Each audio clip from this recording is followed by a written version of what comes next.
ټي ټي پي ډلې پر پاکستاني پولیسو رڼا ورځ توره شپه کړه. پاکستاني طالبانو په کورمه ایجنسۍ کې د پاکستان له پوځ نږدې 20 پرتوګونه ویستلي دي.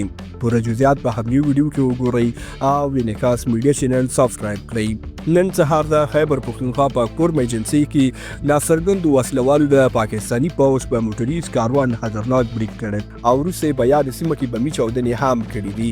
کورمه ایجنسۍ یو ځل بیا د خونړیو چاودنو شاهده وه.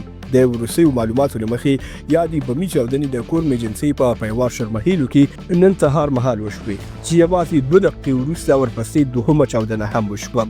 پاکستانی رسنیو او پوځ ویلي چې په دې برید کې د پاکستانی پوځ 2 غړي او 2 ملکي وګړي ټپیان شوي او 4 ملکي وګړو پکې خپل ژوند له لاسه ورکړی دی. په ورته وخت کې یو شمېر ځایي خلکو بیا ویلي چې یاد برید پاکستانی پوځ په موټریز کاروان شوی چې پکې 2 پاکستانی پوځیان هلاک شوي او نږدې 9 نورې مرګونې ټپیان دي. د برید مسؤلیت که څه هم تر اوسه هیڅ ډلې نه ده منلې، خو پاکستانی رسنیو د یاد برید په اړه په ټي ټي پي ډلې اړولي. په داسې حال کې چې ټي ټي پي ډلې تر اوسه په دې اړه څه نه دي ویلي.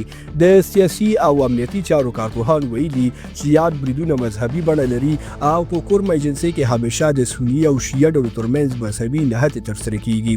ځینو نورو سرچینو بیا ویلي چې په کورمه ایجنسۍ کې یو سهدریزه ډله پیدا شوې چې د سني او شیعه مذهبي ډلو ترمنځ کرکې او نفاق ته لمن وهي.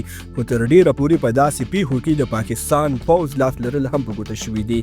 باید وویل شي چې په کورمه ایجنسۍ کې د پاکستاني پوځ FC عسکرو پوستې شتون لري چې د وسلوالو بریدونو پر مهال یاد پوځ د ملکي وګړو له کورونو د مورچلونو په توګه کار اخلي، هغه څه چې په کورمه کې د اوږدې جګړې لامل ګرځېدلی دی. تاسې درانه ملګري په دې اړه څه ویل لرئ کمنټ کې ولیکئ. زموږ ویډیو شیر او چینل سبسکرایب کړئ. تر بیا ښې چارې لویه لمول شه.